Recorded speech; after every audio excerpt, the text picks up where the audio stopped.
¿Qué tal? ¿Cómo les va? Les damos la más cordial bienvenida a la Barra Universitaria de Educación Continua, el día de hoy con el segundo programa correspondiente a la miniserie sobre la investigación y estudios que se llevan a cabo en el Instituto de Geofísica de la UNAM. Recordamos a todos ustedes que esta miniserie se logra gracias a la participación de la Dirección de Educación Continua y de la Dirección de Educación a Distancia, ambas de la Coordinación de Universidad Abierta y Educación a Distancia de la UNAM. Antes de iniciar nuestro programa del día de hoy, que sin duda va a ser muy interesante, tiene muchas implicaciones y verdaderamente he estado platicando ya con nuestro invitado antes de iniciar este programa y seguramente habrá información que será de mucha utilidad para todos nosotros. El tema de hoy es la radiación solar ultravioleta, sus beneficios y sus riesgos. Y antes de iniciar y presentar a nuestro investigador que nos acompaña el día de hoy, quiero dar las gracias a la ingeniera Lucila Cortina, quien nos apoyó con la realización de las preguntas, de coordinar a las personas que nos van a estar acompañando a lo largo de esta miniserie y que pues gracias al esfuerzo de ella ha sido posible esta coordinación con el Instituto de Geofísica. De esta manera entramos ya en materia y quiero presentar a ustedes al doctor Agustín Mulia, quien es investigador del Observatorio de Radiación Solar del Instituto de Geofísica. Muchísimas gracias, Agustín, por estar aquí con nosotros. Bienvenido. Gracias, gracias a ustedes por su invitación y me parece que es una labor muy importante esto de difundir lo que hacemos en el Instituto de Geofísica, en nuestro Observatorio de Radiación Solar. Así es, de nuestra máxima casa de estudios. Muchas gracias, Agustín. Así es. Y bueno, me parece ya hemos empezado a platicar un poco del tema de la radiación solar ultravioleta y creo que de entrada la primera pregunta y obligada es ¿qué es la radiación ultravioleta, por favor? Bueno, pues en términos así muy sencillos, es esta energía en forma de radiación de ondas electromagnéticas que nos llega del Sol. Tiene sus beneficios y sus riesgos, precisamente porque es una energía que es penetrante, que atraviesa la atmósfera, que nos llega a la superficie. Afortunadamente este tipo de radiación ultravioleta, que es la que ahora nos ocupa, bueno, una buena parte, la más energética, es la que se queda en la estratosfera, haciendo su labor de formar la capa tan mencionada de ozono, pero otra llega a la superficie y tiene sus efectos.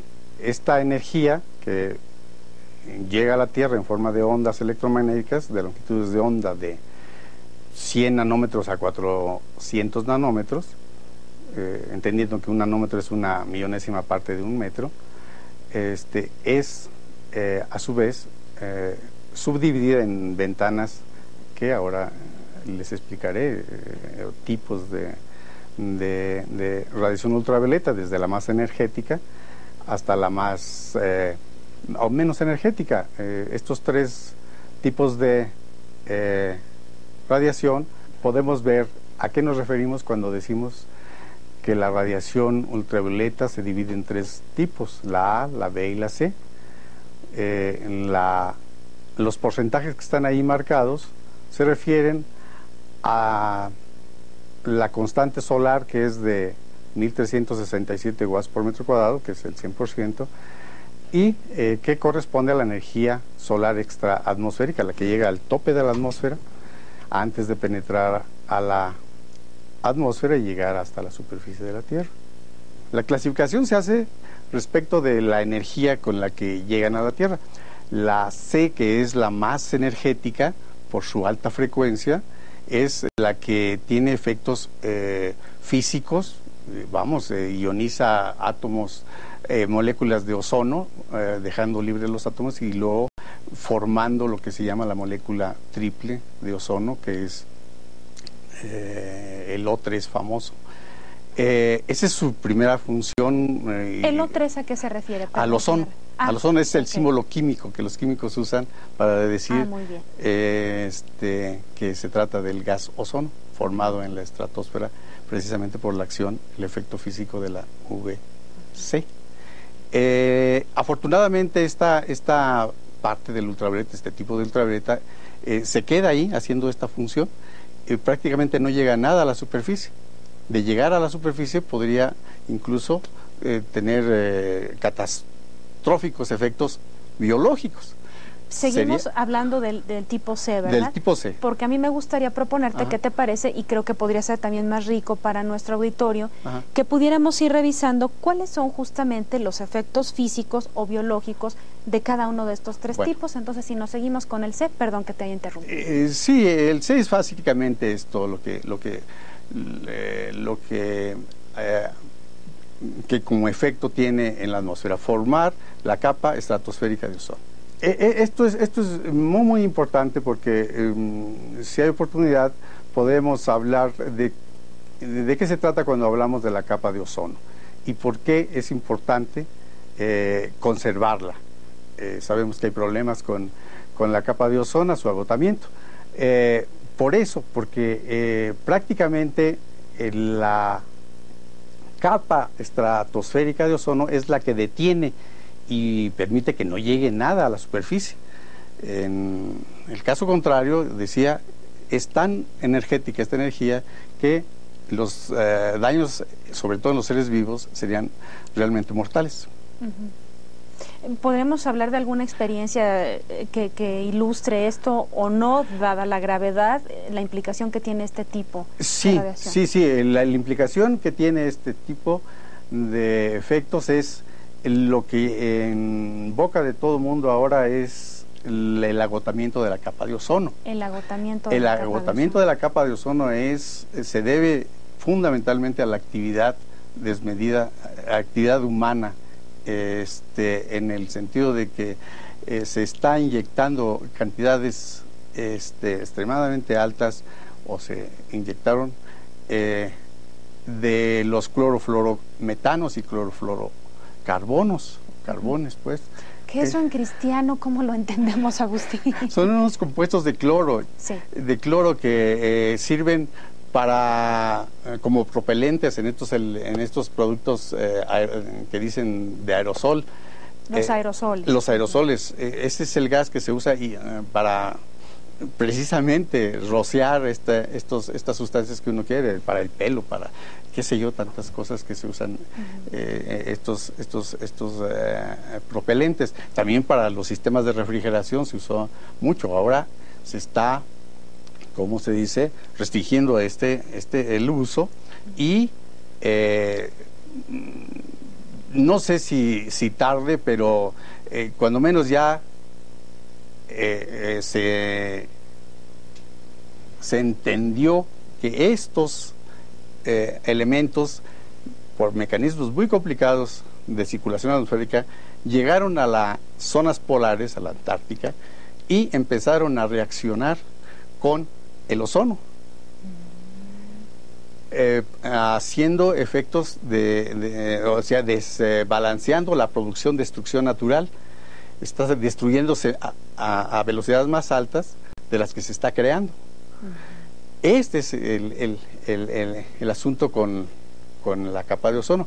Y bueno, si decimos que la ultravioleta C es la que se detiene gracias a la capa de ozono, si la capa de ozono no está intacta, está afectada, está disminuida, está agotándose, pues esa radiación C muy energética estará llegando sin obstáculo a la Tierra, o casi sin obstáculo, como está sucediendo en la Antártica. Eso hay que hacer énfasis.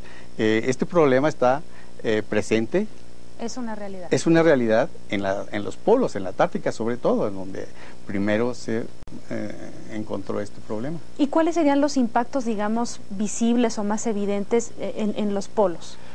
Bueno, como mis colegas de Argentina y de la Patagonia, son la incidencia de cáncer en la piel muy acendrada. Como más alta, digamos, como que más en alta otras de lo regiones. normal, sí. Uh-huh. Esos problemas ya los están presentando y por eso han tomado medidas de protección, midiendo esos niveles de radiación.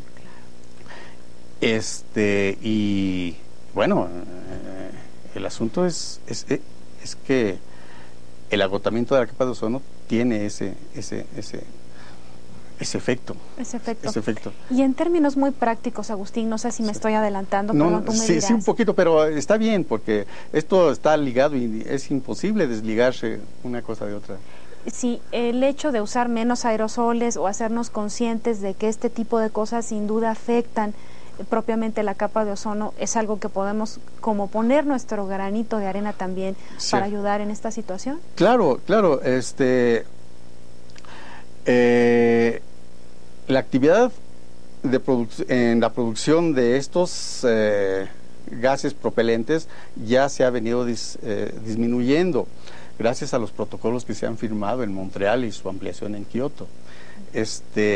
Sí, el doctor Mario Molina es estudioso de estos asuntos y él hace estimaciones de que en unos 50 años, si se toman esas medidas drásticas y rígidas, este fenómeno puede revertirse, desde luego que sí. O sea, hay otros gases que hacen la misma función, que pueden sustituir estos que nos están dañando la capa. ¿Sí? ¿Qué otras, cuando hablas de medidas drásticas, qué otro tipo de medidas? En el sentido bueno, digamos que los aerosoles son fundamental, pero a los sistemas de refrigeración que usan estos clorofluorometanos hay que sustituirlos.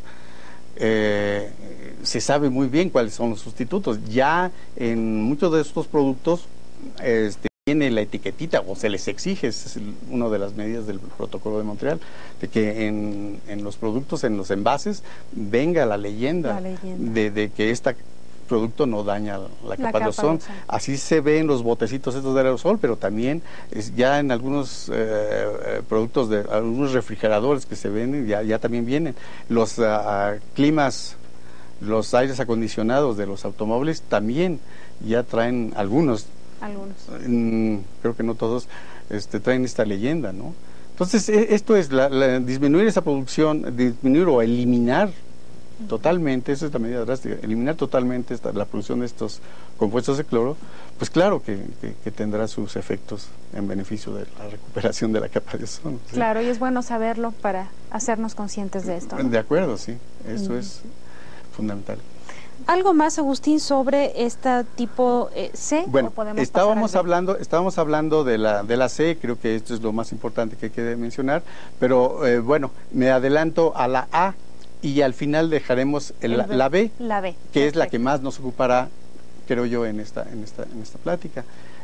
La A, tal como vemos en la pantalla. Sí, es la parte del ultravioleta más cercano al visible, llega en una buena proporción, 6.3%, pero sus efectos son principalmente en los fenómenos químicos o fotoquímicos, culpables en buena medida de la formación de ozono superficial en atmósferas muy contaminadas, como lo son la Ciudad de México, pues. En la Ciudad de México, gracias en buena medida a la formulación de las gasolinas, estos compuestos de azufre son los que son fotoquímicamente atacados para de allí, como precursores, llegar a la formación del ozono que tenemos aquí en la ciudad en exceso. Además de la estratosférica que estábamos hablando hace rato, sí. En la ciudad, por ejemplo, tenemos esta capa pues artificial, producto de la actividad humana de las ciudades. ¿Y esto significaría, Agustín, que hay un problema en nuestras gasolinas? Sí, desde luego que esto es buena parte el problema.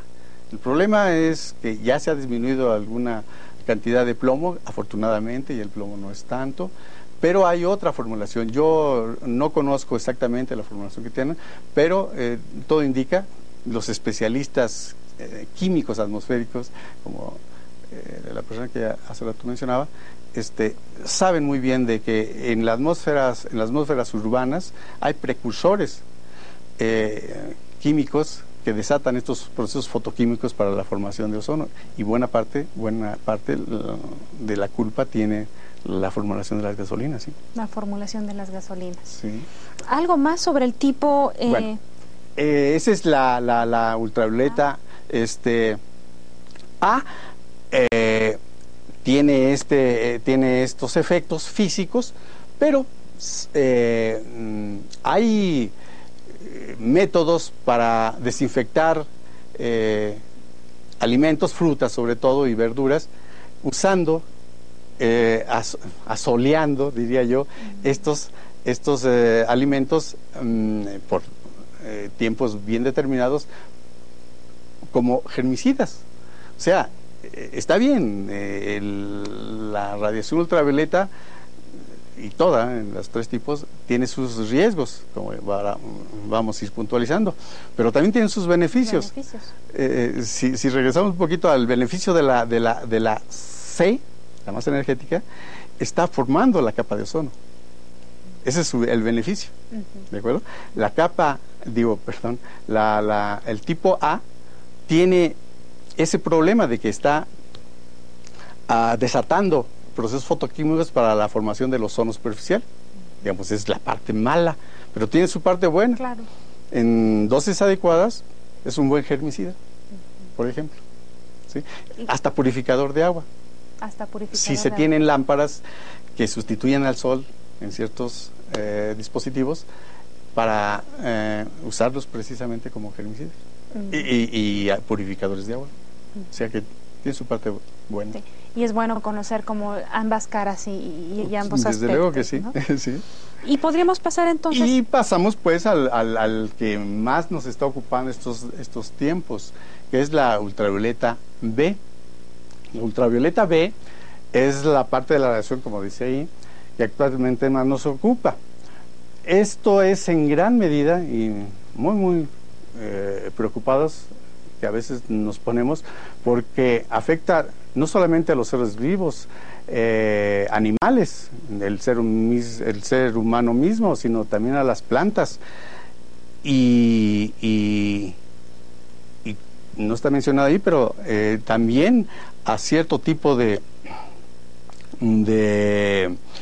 arrecifes, aun cuando están sumergidos, buena parte de ellos, bajo el agua.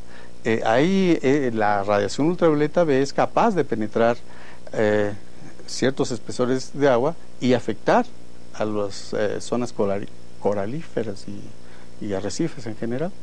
Y claro, ahora veo por qué mencionas que esto es algo que debe preocuparnos mucho. Cierto, sí. Este es el asunto, ¿no? Entonces, a raíz, decía, del problema del agotamiento de la capa de ozono en los polos, es que se difundió en todo el mundo la necesidad de medir la radiación, este tipo de radiación. El problema, insisto, en los polos es porque se está agotando la capa de ozono, la aparición más frecuente de problemas de cáncer es evidente en la Patagonia y Punta Arenas en Chile.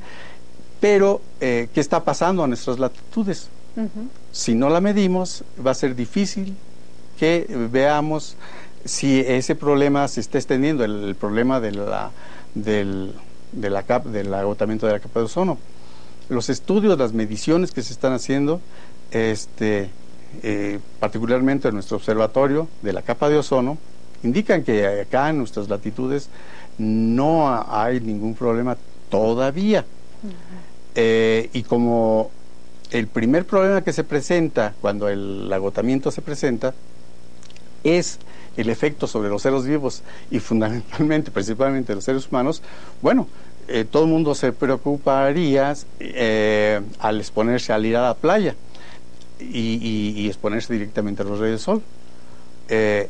El asunto es que la intuición nos dice que en cuanto nos empezamos a sentir cosquillitas en la piel, ya empezó el problema. ¿Cuánto tiempo tardó la persona que estuvo expuesta ahí al sol? Casi nadie se toma el tiempo para medir esa dosis, ¿no? Entonces, bueno, es parte de lo que necesitamos educarnos, pero primero tener la base observacional. Por eso nos pusimos a medir también nosotros a estas latitudes. Eso quería preguntarte, ¿cómo medimos entonces la cantidad de radiación ultravioleta de este tipo? Bueno, entonces existe equipo moderno muy especializado, si se quiere, pero a la vez muy práctico, y se usan los llamados biómetros. Un ejemplo de ese instrumento es, por ejemplo, el que tengo aquí. Es un biómetro, ¿verdad? Este es un biómetro que es capaz de ver las longitudes de onda que forman la radiación ultravioleta B. Como la radiación ultravioleta B es la que afecta, la que pone roja la piel bajo ciertas dosis, estos instrumentos tienen un sensor que es, en su respuesta espectral, muy parecido a la respuesta espectral de la piel. ¿Respuesta espectral qué queremos decir con Lo que quiere decir es esto, que de todas las longitudes de onda de la banda B, no todas afectan igual al problema del eritema, así se llama el enrojecimiento de la piel. Okay. No todas actúan de la misma manera y con la misma intensidad para formar el eritema. Entonces, hay una cierta respuesta espectral típica de la piel humana y de los diferentes tipos de piel, pero bueno, la piel humana es la que se trata de simular con este sensor, de tal manera que la radiación ultravioleta B que está midiendo esto es, por ejemplo, la que yo estoy sintiendo al mismo tiempo en mi piel. De tal manera que si yo mido las cantidades de radiación que me está llegando con este instrumento, sé cuál es la que me está llegando en la piel. A partir de saber cuáles son las dosis que los dermatólogos serios han estimado, se puede a su vez estimar el tiempo que uno tendría que estar al sol exponiéndose a esa intensidad. Afortunadamente, de esto se preocupó en alguna medida la Secretaría del Medio Ambiente de la ciudad, del Departamento del Distrito Federal, y montó una red, ahora son de 10 puntos, en donde se instalaron este tipo de instrumentos. Junto con, este es el instrumento que mide la radiación ultravioleta B, pero hay también instrumentos del mismo tipo que también miden la radiación ultravioleta, la radiación ultravioleta A. Además, fíjese, la información que nos dan los dermatólogos nos permite estimar el tiempo que se propone, vamos a decirlo así, exponerse al sol bajo la intensidad que se está reportando. La intensidad reporta en términos de lo que se llama el índice ultravioleta. Va en la escala del 1 al 15 y se explica muy bien cuáles son los riesgos que uno podría tener o no tener si se sobrepasa cierto tiempo de exposición. Claro. ¿Verdad? Pues bueno, sin duda importante educarnos en todo esto que nos mencionas. Ya lo creo, sí, ya lo creo. Vamos, tengo que recordarles que aun cuando no nos está afectando todavía el problema de la capa de ozono encima de nosotros, es importante estar enterado de esto e irnos educando a tomar lo bueno de esta razón, como les les mencionaba, sí, tiene sus problemas. El exponerse a dosis no adecuadas a estas radiaciones es un riesgo. El primer riesgo es que uno se pone rojo, le da Claro. ¿verdad? Pero es buena en cuanto uno sabe que ayuda, por ejemplo, a la producción de vitamina D para no padecer este raquitismo carencial. Este raquitismo carencial, dicen los médicos, es un problema, un problema en los huesos. Los huesos no se desarrollan anormalmente, si se desarrollan anormalmente si hay no hay producción adecuada de la vitamina D. Entonces, ese es el beneficio. O sea, claro.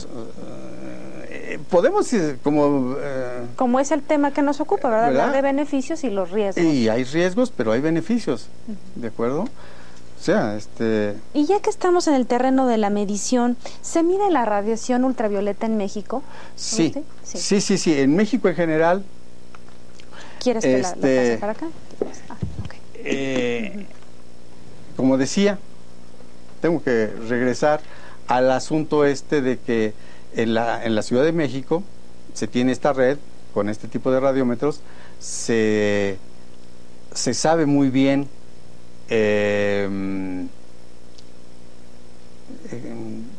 estoy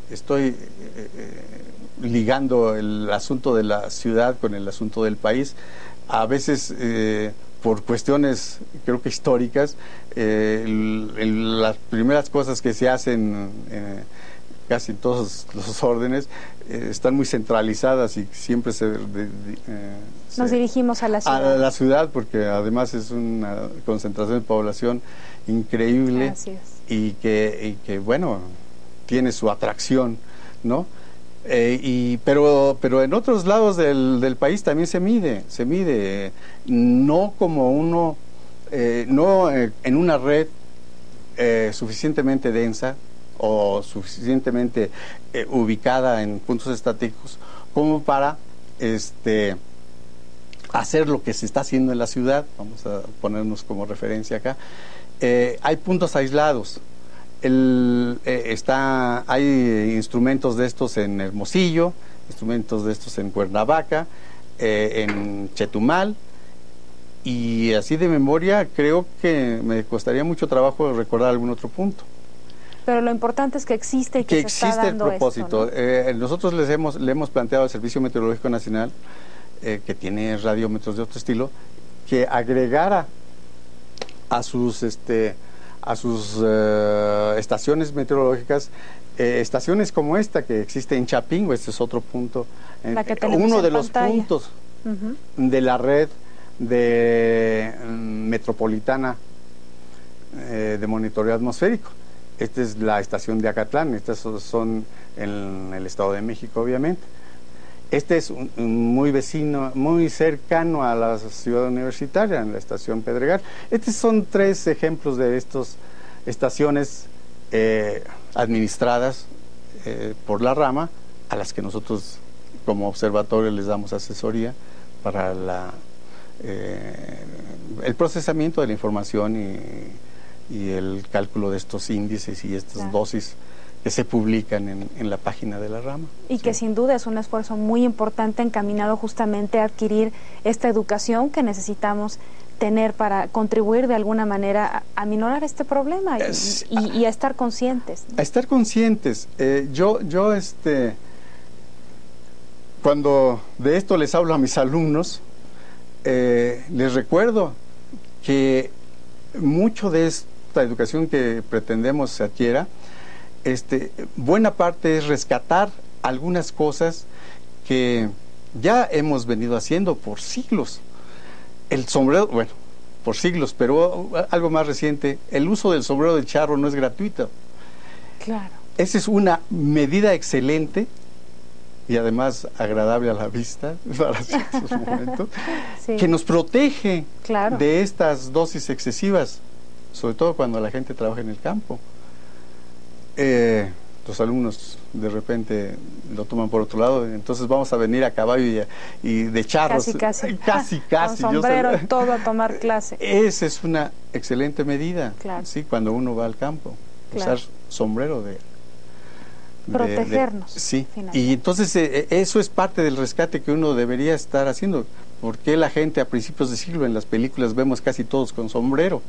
Claro. Muy gratuito. Eso, seguramente que era cuestiones intuitivas, ¿no? Sí, me asolea mucho y pues me pongo un sombrero. Pues sí, pero efectivamente. Y ahí le vamos a legitimar entonces a la intuición, o la vamos a legitimar como una fuente natural de información muy importante a la cual debemos hacer caso, ¿no? Sí. Bueno. Y ahora que hemos visto de alguna manera, seguramente lo seguirás retomando, los tipos de radiación. Sí. Específicamente, ¿de qué depende la cantidad de radiación ultravioleta que nos llega a la Tierra, Agustín? Por favor. La cantidad de radiación solar que llega al planeta obedece a factores tanto astronómicos como son la posición geográfica, la fecha y la hora del día, y físico-atmosféricos como el aire, las partículas y el espesor de la capa de ozono.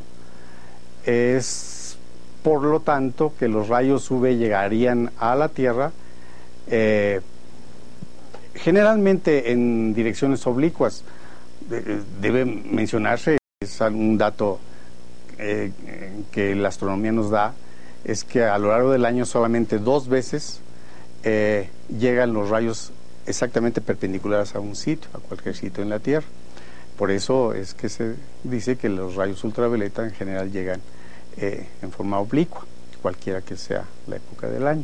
Pero aquí los factores que se mencionan ahí como físico-atmosféricos y que se refiere uno al aerosol o en que es un sistema de partículas que están suspendidas en la atmósfera, es en las ciudades como la que tenemos un problema que ha venido creciendo muy agudamente. El asunto de la turbiedad atmosférica es un problema que no solamente tiene que ver con los gases, sino también con las partículas y de una gama tan amplia de propiedades y de composiciones extremadamente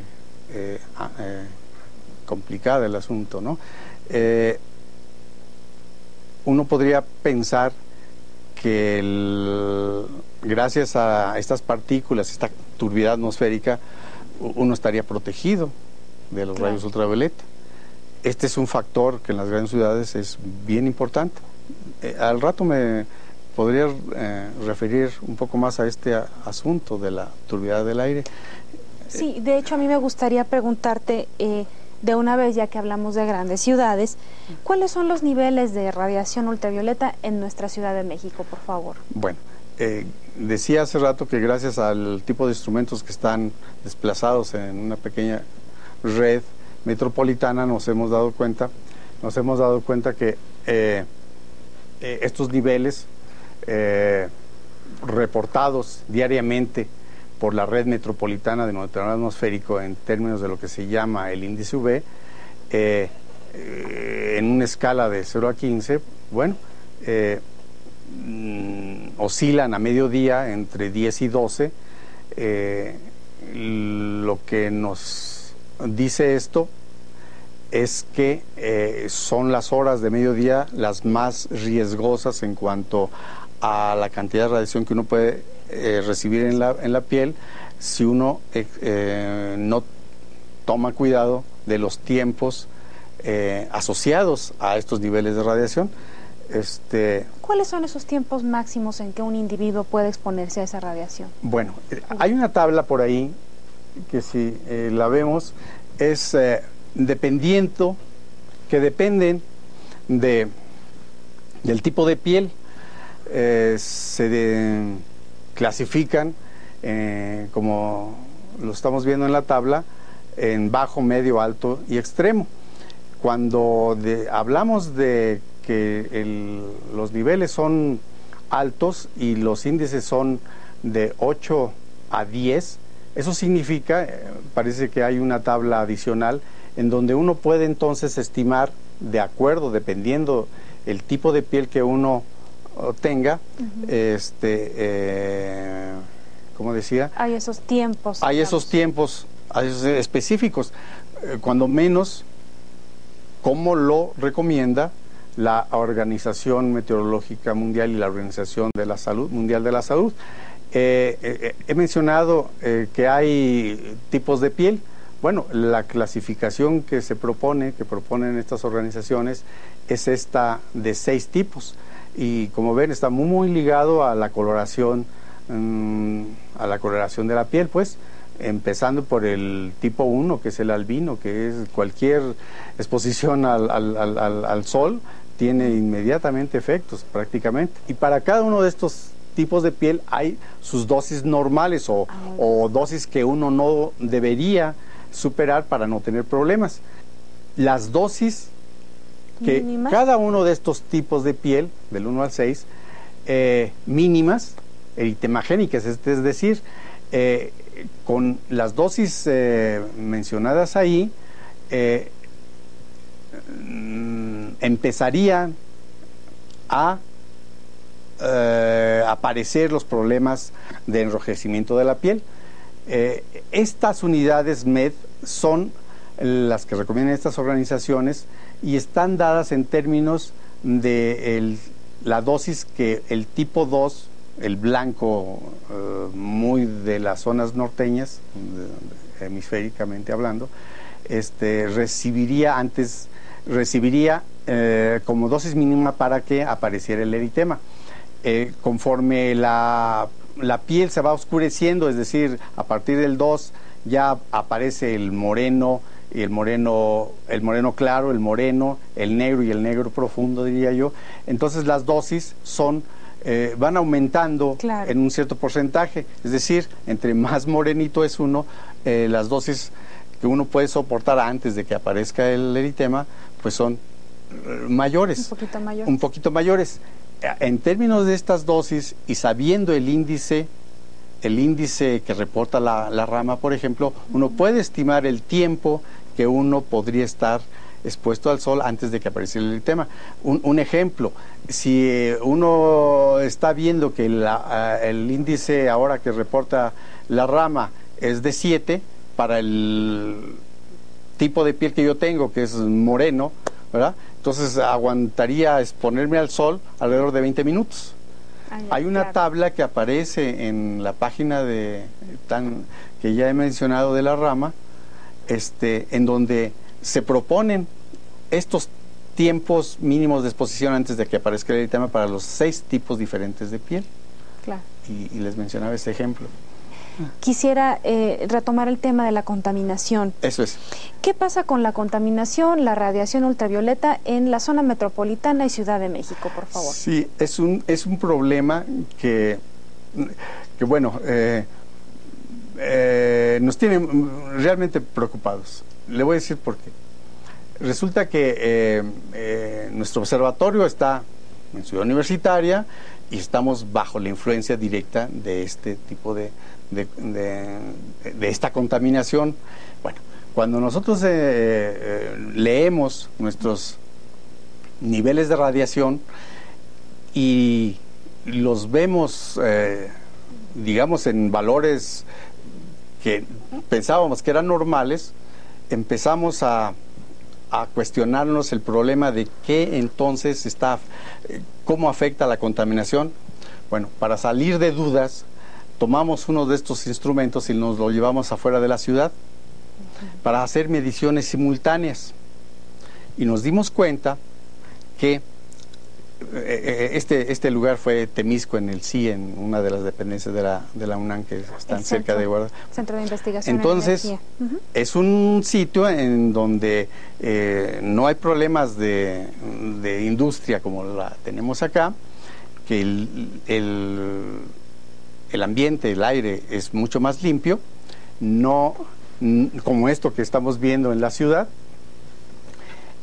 Y las mediciones que hicimos nos decían que en la zona rural, vamos a llamarle así, la zona de Temisco, al mismo tiempo teníamos más radiación ultravioleta B allá que acá, aun cuando los días en que medimos eran despejados, sin nubes, pues, el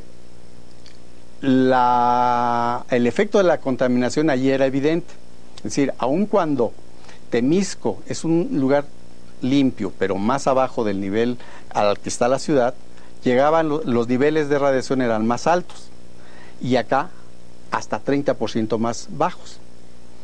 Cuando hacemos este tipo de observaciones, no nomás medimos estos parámetros de radiación, sino también medimos humedad, temperatura, presión, todos los otros parámetros meteorológicos que nos ayudan a analizar el asunto.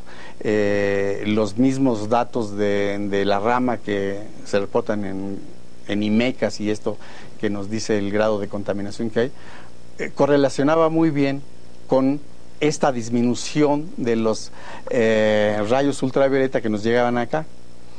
De alguna manera uno podría pensar, insisto, en que gracias a la contaminación los niveles de radiación UVB no son tan altos como en Temisco, en donde el aire es limpio. Claro.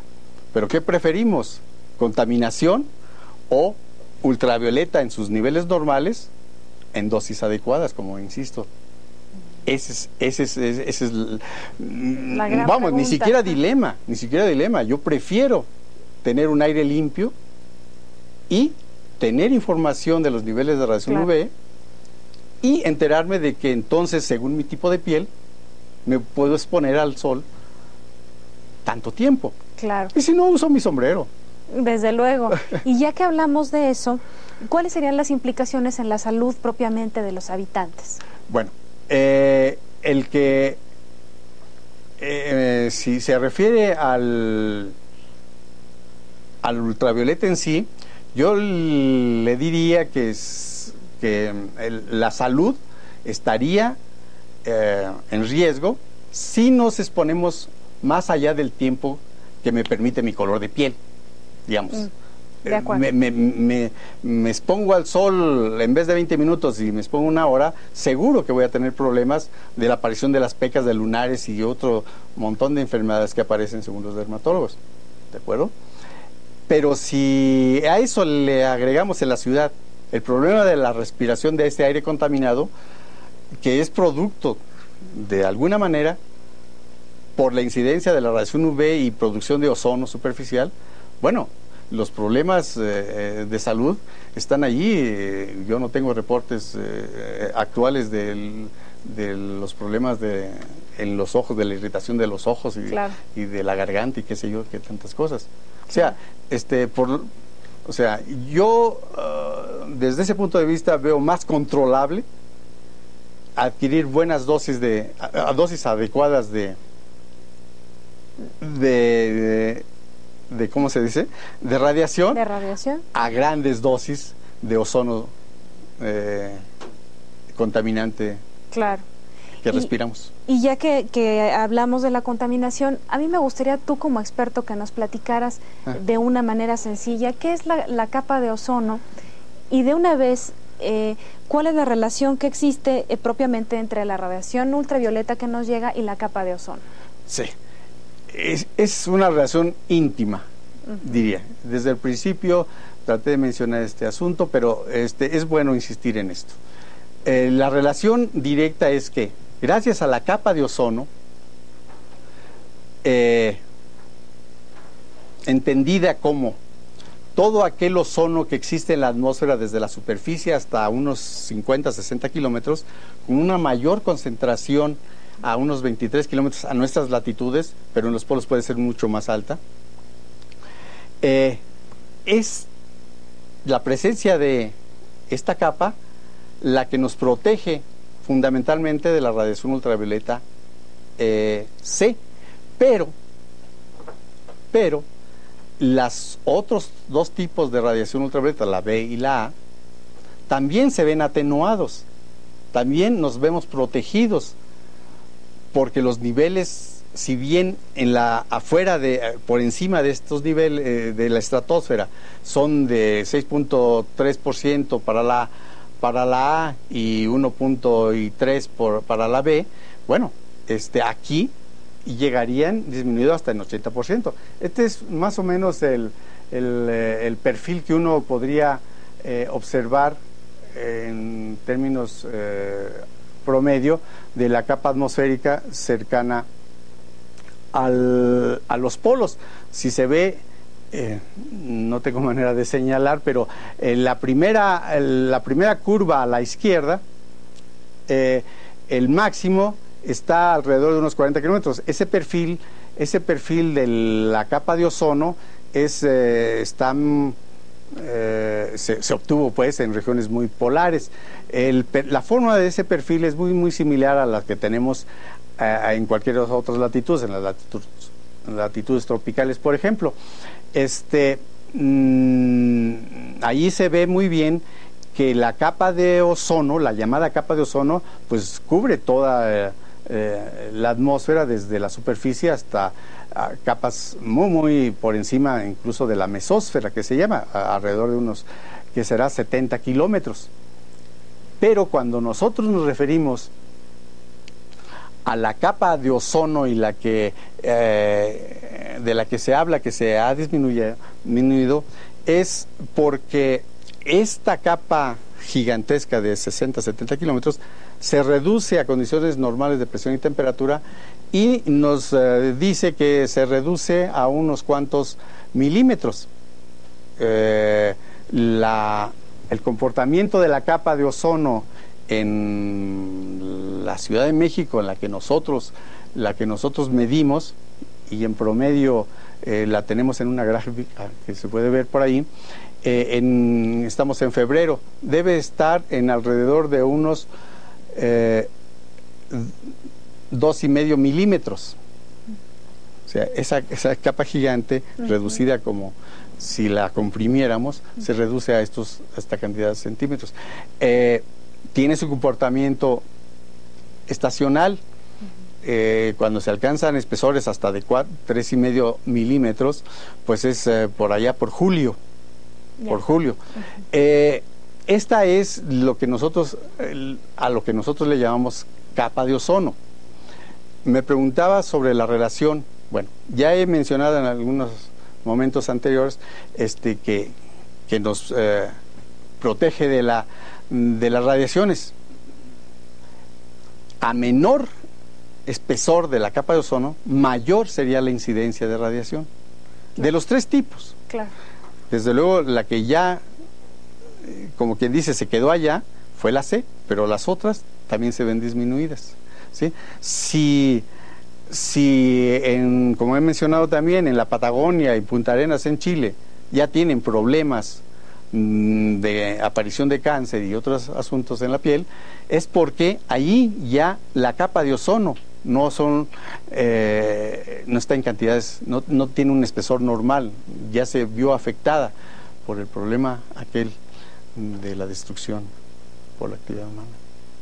Qué barbaridad, pues es impresionante esto y nos da cuenta justamente de cómo, de los efectos que tiene todo esto en la actividad propiamente humana. Sí. De alguna manera ya lo has mencionado, muy brevemente quisiera que retomáramos el punto. Sí. La pregunta crucial, ¿se recuperará la capa de ozono? Sí, es decir, bueno, no es parte de lo que nosotros estudiamos y tal, pero tenemos un asesor genial, el doctor Mario Molina. Por supuesto. Egresado de la UNAM. Egresado de la UNAM, quien previó la destrucción del ozono. Claro. Hay un artículo famoso ahora en donde resume su previsión y la estamos sufriendo, pero él mismo ha hecho sus estimaciones y él estima que en unos 50 años se puede recuperar, siempre y cuando se tomen medidas drásticas, muy estrictas, que empezarían por ¿cómo se dice? Por eliminar toda aquella producción que tiene que ver con los clorofluorometanos y clorofluorocarbonos. Se estima que serían unos 50 años. Sí, estas medidas drásticas están incluidas de alguna manera en lo que se llama el Protocolo de Montreal y su ampliación en el Protocolo de Kioto. Desde luego que sí, que tenemos que actuar más que actuar al respecto. Cada uno individualmente puede poner el granito de arena, digámoslo así, puede participar en esa recuperación. Claro. Sí, Agustín, y para ir cerrando, a mí me gustaría, fuera de cámara me platicabas de algo que me parece muy importante, sí. Y en este asunto de compartir con el auditorio los avances de investigación, las áreas de oportunidad que aborda como tal la UNAM en materia de investigación. No olvidemos que el 50% del talento nacional se ubica en la UNAM, que justamente el Observatorio de Radiación Solar del Instituto de Geofísica es un punto, me mencionabas, de la red mundial ozométrica. Ozonométrica. Sí, y otras cosas. Sí, esto hay que decirlo puntualmente. Es decir, en el Instituto de Geofísica, en nuestro observatorio, existe el instrumento que hasta sirve de referencia, con el que se mide la capa de ozono en una red mundial. Este tipo de instrumentos, si bien son de diseños de por allá de los 40, a partir de estos años es que se estableció en el campus de la ciudad universitaria este instrumento. Desde luego que ha tenido sus bajas y altas en el procedimiento de observación, es decir, continuamente podemos decir que a partir del 67 estamos monitoreando la capa de ozono desde este punto. Como parte del Centro Mundial, esta información se recopila en el Centro Mundial en Toronto, en Canadá. Toda nuestra información, como parte de esta red, alimenta ese acervo de información. El tipo de instrumentos que tenemos es el del mismo tipo que el que se usó en la Antártica. Por eso podemos decir que en base a nuestras mediciones, y no solamente en este punto, sino en las latitudes, en otras latitudes, quiero decir, alrededor del globo, a nuestras mismas latitudes hay otros puntos, y en términos de estas mediciones es que se puede decir que el agotamiento de la capa de ozono en nuestras latitudes todavía no es un problema, pero claro, eso no quiere decir que sigamos monitoreándolo. Claro. Este es una de las cosas que bueno, nos ocupa buen tiempo en las actividades del observatorio, pero también el observatorio es centro radiométrico regional. ¿Qué quiere decir esto? Bueno, así como hay una red ozonométrica, existe también una red de monitoreo de otros parámetros de radiación.